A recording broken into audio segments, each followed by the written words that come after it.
All right, so we're gonna kick right off. We did a mini introduction on the iPhone, so we're trying some different formats. So we're killing three birds with one stone today. Like it. Christopher Barry with CLP Studios. Dappa Dan right here. Jim Grundy. All right, so we are here from Dappa Dan's Barbershop in Bedford, Texas, a beautiful facility, but we're gonna jump right into these topics. Jim, the floor is yours. The transportation industry. Man, right now, everyone's seeing it on the shelves, on the price of goods, cost inflation, the global supply chain problem.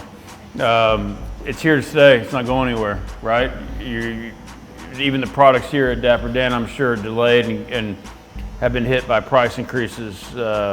It's just a reality. People don't realize that America moves one truck at a time. Wow. And so when you consider that there's been a trucking shortage, they estimate over 200,000 trucks, you know, it's just one of those things that we're going to embrace as business owners, that the cost of goods are going up, which in turn we raise our prices. So it comes down to what's your relationship with your customers. Right. And you've got to be focused on that piece of it, and be transparent, because the reality is regardless if it's transportation or even production on a lot of these goods and services, it's everything's going up. Where do you see it headed in the next quarter? Transportation or? For the first quarter of 23? I mean, everything's pointing up. The interest rates are rising. I think you're potentially looking at a housing bubble, not like 2007, but you get with interest rates going up, supply chain problems still are a global issue. Yeah, I don't. Matter of fact, we have a window here that we think you're going to see for the next 2 years, oil and gas well over $100 a barrel, which impacts everything we consume, everything we make in here. The floors, these cameras are made of oil and gas, right? So they expect all this stuff to continue to skyrocket on the inflation report. And you can look at the inflation numbers month over month. There hasn't been an easing on it. So there's got a lot of people concerned, but at this point, there's not a lot you can do. I mean, we're all in the same boat, all paddling together. As far as the demand, Jim, are you able to keep up with the demand? No, our demand, the ask of us is so much more than what we're able to provide. We have opportunities. We have guys doing 25,000 a week in a truck, taking home 16, 17 net. When we can't find enough guys who want to do it. Wow. It's insane money, right? It is. So you're hiring right now? Oh yeah, we're and we have a steady stream of applicants coming through. But what we found is doing these big mega campaigns for recruiting doesn't work. It's peer to peer. It's that guerrilla warfare mentality. Our guys are making so much money. We throw some incentives out internally. They go find drivers that they see that, hey, this guy fits what we're looking for, and then they'll bring them over. But right now, we're the largest in what we do in our space. We're pushing 50 million revenue this year. And you think about that, and just 2 years ago, we were in the pandemic, not sure we just stay open. And that's when me and Chris got linked up and started this marketing campaign. And it's probably the best decision we ever made, to be honest with you. That's because amazing. Now people know when they see that S, when they see the Wolfpack, they know what's coming. That's amazing. And that's one of the great things about an atmosphere like this is, this is technically marketing, advertising awareness for the trucking industry, but we're here posted up at Dappa Dan's Barbershop at the Texas Harley facility. So I'm very happy to have clients like Jim and Sisu Energy that let me kind of push the boundaries a little bit. When we went viral, nobody expected for us to do that, and throw in nice ideas against the wall like this blog session in here. Right. The success of Sisu affords me that luxury to introduce guys like this. So I've known Dappa for a while. So Dappa, tell me real quick your story. So we started with one barbershop over in North Richland Hills. We were a one-chair barbershop, and we slowly grew that, and it wasn't overnight. It took years, Chris, to get there. And we went from one chair to two, and so on and so forth. And then it got to the point to where I had now clients that were interested entering into the barbering industry. So before you knew it, I had clients turning into barbers. They were now turning into independent contractors. And there's where my growth really happened, was about 5, 6, 7 years into Dappa Dan's. And we were very small. I remember our first years, I was making anywhere from 40 to 50, 60,000 a year. And we grew that. 2019 was our best year. So right before COVID, we were approaching the 400,000 mark. And mind you, that is an average ticket sale of $27. So in 2019, our average ticket was $27, and we were approaching the $500,000 mark. I mean, that's amazing to say for 2 locations. So we've been in existence since 2007, and we're growing. We're currently at 2 locations. We are working on our 3rd, and those type of things takes time for those to happen. Like, you have to speak it into existence, and it's not something that just happens overnight. So we're very fortunate and very thankful for the platform that we're given. I say that Fort Worth, I'm originally a Dallas boy. I was born and raised in Dallas, but I've been living in Fort Worth for quite some time. And I've always said that Fort Worth has the best customers in the entire world. They've honestly showed us loyalty, and if it wasn't for them, well, putting God first, but if it wasn't for our customers, we wouldn't be where we're at. So we're super thankful for the platform that we're given. We are currently in Bedford, Texas. This is the Dappa Dan's. We're located inside of Texas Harley-Davidson. We just hit our 2-year anniversary here, and this is growing. I currently have 2 barbers here. I've got Patrick the Irish Barber, and I've got TJ the Barber, and we're looking to put in our 4th barber. So we've already outgrown this space, and it's just amazing to see the growth and where we're headed in the support. So if you don't go to Dappa Dan's, that's fine. I just ask that you support your local barbershop, support your local businesses, because it's important to stimulate the local economy. So some of Dappa Dan's first projects with us together. Oh, we did the Sophistifade, and we did all with crazy. We could talk all day about that, but another beginning of a beautiful relationship. We really could. Video and media. I'd like to throw something in real quick, because I know we're limited on time, but for you small business owners out there that are looking to do social media, video content, I think it's really important, because our early years when we collab together, I have people that will come to me that I've never met before and be like, I saw that video on YouTube that you did 8 years ago, and that's the reason why I came to your shop, was because of that video. And I'm like, wow, that video is 8, 9, 10 years old, and it's still relevant to this day. So it does help with marketing. You may not see the benefits and the blessings right up front, but in the long run, there's a residual there. So branding is everything. So back to Jim Sisu, that S, the S started blue and green. Now it's white. I kind of look at it like it's from Batman. This guy has all the ideas in the world. He's great Awesome. at feeding me ideas. We bounce ideas. Talk about the branding of the S. Man, when we talk about Sisu and even the name, I wanted, in the trucking industry, you think about these names. It's Rattlesnake Transport or Bulldog Transport, and no one relates to that, right? I think trucking is more than point A to point B, and I knew that we're an IT company, right? We don't own a single truck or trailer, yet we're generating $50 million in revenue. Think about that. We created a business out of nothing. Wow. Because we can optimize software that we own, we built, we can optimize assets better than anybody out there, right? But kind of going back to what you were just talking about,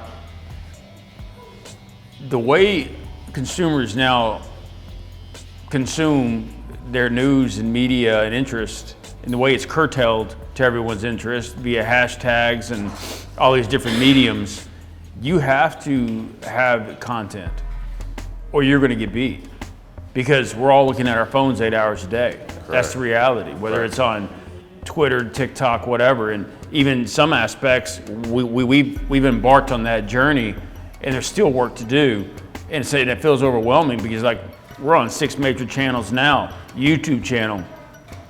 But you know, when Chris dropped his first epic video, April of 2021, we went viral. That was 8 months after our relationship started. We had 1 million hits in 4 days. Wow. People from like around the world are blowing us up. Real quick, what was the content of that video, guys? Man, we touched on current events, the pandemic. There was Trump, there was Fauci.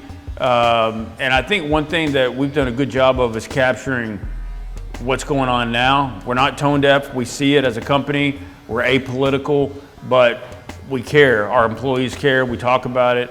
And, you know, we've got extreme leftist Democrats in our building to extreme right-wing MAGA supporters, and yet we all find common ground. But it takes that type of environment to, I think, flourish and succeed, because you need difference of opinions. You need a little bit of friction. People need to see perspective, or you wind up replicating the same thing over and over. But, you know, when you talked about the need for social media and how the residual impacts of that, to this day, we still get talked about, and the footage still gets used from when we started in 2020, Chris, from August. I think it was our first video that we did. And that was a powerful video, and people were like, I don't know what you're trying to convey there. Now they go back and look at it and they say, hey, that was amazing. Right. I mean, we get it now. But we went from branding to now the brand is established. Now we're just pushing content that's relevant to, you know, driver profiles, and every now and then we'll drop something nasty on them just to keep people in check. But it's such a powerful tool. It's, as a kid, just you watch commercials and that's how you got your information. Now it's, man, Twitter is powerful. Instagram's powerful. It's unreal. Imagine if we would have had that in high school, gentlemen. Man. Oh man. It's a good thing, but you know, going back to generations and, you know, kids 20 years younger, they're coming up, like you're just saying, they're coming up in a different environment, and they don't have these, actually the awareness goes, in my opinion, 5,000 times faster, right? And you used to have to wait for your information. Now all these kids crave their information. So that's another reason why with the CLP Studios content model, it's a hard feat to post something new every day. And it's real easy to say, hey, you're posting something every day. Do we need to scale it back? No, here's your brand. Here's the customer, the applicant, the employee, and here's a window that exists. We exist at that window, so anything on the other side of that is too much information. Right. Client, brand, customer awareness, CLP Studios window, and I'm having fun creating this window today. So thank you we for talked the opportunity. we talked about entrepreneurs, culture. Jim, tell me, bullet point some definitions of Sisu. I know grit. Sisu, the definition of Sisu. Man, it's a vibe. It's a culture. It's a swag. It's a determination. It's, hey, when we hit adversity, cool, right? It's not, we don't hit adversity and alter our course and in panic. By the way, going back to Dapper Dan's shop here, amazing cut, folks. If you're out there looking to get clean, I mean, this face I can't fix, but the hair, he nailed it. So check it out. Come through. Look at the bikes. It's a really cool place here. But yeah, I mean, and that's kind of going back to that name I was telling you. We wanted to be different. We wanted to talk about. We wanted to emulate a feeling. And what Sisu means, it's a Latin term meaning from Sisus, meaning inside. And the Finns of Finland has adopted that as their country motto, and that means just having undying spirit, willing to fight to the death. And I think that's important when you consider what everybody's gone through with the pandemic and how all of us, where we all came from, not, you know, self-made, didn't come from a whole lot, and yet you wake up every day thinking cheetah, and we're the gazelle. The minute we stop thinking cheetah is the minute we die. And you have that fear growing up, hey, we ain't going back to that. So you keep pushing. That's why you've opened up a second location and a third and a fourth, and it's all coming. Correct. And we talk about willing that into existence. I think the universe does listen to us, right? If you're passionate, truly passionate about something, no matter what that is, somehow it's interesting how it finds you. It might not be on your time, it might not be the way you thought it'd go, but man, it's powerful. But it doesn't happen with luck. And there's nobody here sitting around here that said, hey, you've been lucky. I like that. There's a lot of things around here we've gone through that's that. not luck. Yes. It's been a grind. It has. I mean, we're going to lose years off our life for the grind, but we're also able to provide for our families and help a lot of other people in the process, and that means a lot. Absolutely. All right, so that's perfect. So what you said brought up my next topic. So really quick, go into growth. How much more do you want to grow, Jim, and why? Well, I'm at 210 now. I don't want to gain any more weight. You know, no, I'm just kidding. Growth. Here's the scary part about growth. I think if you define it, you immediately put constraints surrounding it. And I think to be truly organic, and if you really want to understand what your potential is, I think you need to focus on the process. Stop setting destinations and see what happens. My first company, I said I wanted a 100 truck company. Guess how many trucks I had? 100. Now we've taken that constraint off, and even sometimes I still find myself boxing myself into these creative corners or vessels. And it's until recently I've been challenged to change that mindset. And we have opportunities coming. Mississippi, we just entered Mississippi. We're the first trucking company to go in Mississippi in 7 years. To do oil and gas. We're in Louisiana, Oklahoma, Arkansas, New Mexico, Texas. We're the largest in our space. I mean, it's just one of those deals where I'm afraid to define growth and what our strategy is, because I don't think you're ever truly in control of where you're going. I think the only thing you can focus on is what you're doing. If that makes sense. It does. It does. How much do you want to grow, buddy? I want to grow as much as possible, but I also don't want to bite off too much that I can't chew. I'm passionate about what I do. I love what I do, and it's something that I want to be able to pass on to other generations, to my children, and also it's something that I want to focus on. Also, building within, like with the independent contractors that we have within, helping them become business owners. That's my prayer, is for that type of growth, you know. And I had a quick question for Jim. Jim, I know it's difficult to predict the future, but this topic comes up a lot in the barbershop. The barbershop is a platform of information where we have so many different walks of life that come and congregate here. And it's what I love about this platform. But it's come up in topic quite a bit, especially with the railroad industry and where the trucking industry is headed. But like I said earlier, it's hard to predict the future. I would like for you to predict, where do you think the trucking industry is going, as far as, are we going to continue burning diesel? Are we going to go 100% electric? Will we do both? What's your take on the future of trucking industry? Right now, all the above. I think there's an opportunity for local transit to really focus on the electric model. The reality is, though, when you're pulling 80,000 pounds, there's only so much a battery can help horsepower-wise. But in small increments, and until we get the technology, but the reality is, we're out there burning more fuel and oil and gas, mining for rare earth elements right now to make these batteries that are incredible, right?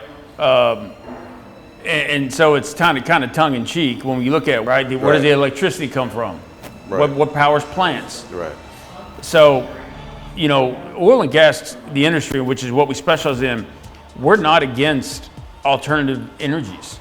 What we are for, though, is the cheapest energy available to us now, and there is, without a doubt, oil and gas is the cheapest option for homeowners, end users, and we don't have the infrastructure. We're probably 40 to 50 years away from having a serious conversation about replacing combustible engines and looking at a battery that can sustain and get a charge.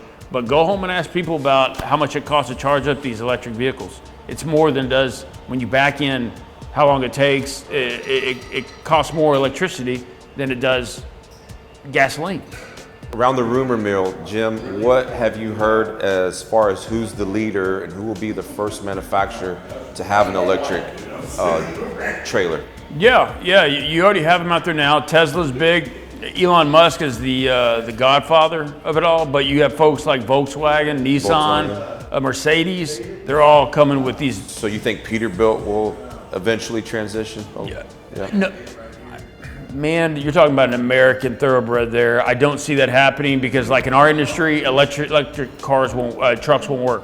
We're in the desert. There's no paved roads. We're idling for hours at a time sometimes, right? Wow. So you'll never replace all of them. And also diesel already burns cleaner than any other fuel we have. Right. And, propane diesel, very clean. What you could look at though, you're already seeing schools transition over to electric buses. That's a great idea. The buses are used in short periods of time. We can reduce some carbon footprint. That's awesome. Let's do it, right? But what they're not showing you is those buses still have to be plugged in and they're consuming large amounts of electricity, which puts more pressure on our electrical grid. If you remember when we had the big freeze 2 years ago, what happened? Texas shut down. No one had power. Why is that? We can't produce enough electricity now with our current demands. You take all these cars and put them on an electric grid, you're going to shut the whole thing down. It's just not going to happen. So Volta out of Europe. Volta, awesome company. They're making a lot of noise with diesel short transit applications. But I think that's the biggest next step is focus on the local stuff and then let's snowball that into bigger as the technology and we continue to transition over into something that's more sustainable. But right now we have an administration that's a little bit tone deaf on energy consumption. They don't understand innovation and how long infrastructure takes. And most people can't afford an electric vehicle. I mean, they're $70,000, $80,000, $90,000. Right. People can't afford that, right? Not with the average home median income, about $60,000 right now. Right. So it's insane. So we're not there yet. Did you see The Last Wolverine? No. No. There's a scene in Logan where the trailers are actually driving themselves. There's no truck. There's no engine at all. So if you haven't seen it, I just thought that was interesting because I think movies tell us a lot about where our future's headed. Right. Yeah. Exactly. Well, I mean, think about this: The Handmaid's Tale, this big popular show on Netflix right now. I think it's on Amazon Prime or whatever. It was written in 1984, the book. Wow. And now it's one of the most popular shows in the world. Yeah. And point being though is when you're seeing stuff on television, it's probably a prototype out there. I was just in Vegas, self-driving cars everywhere.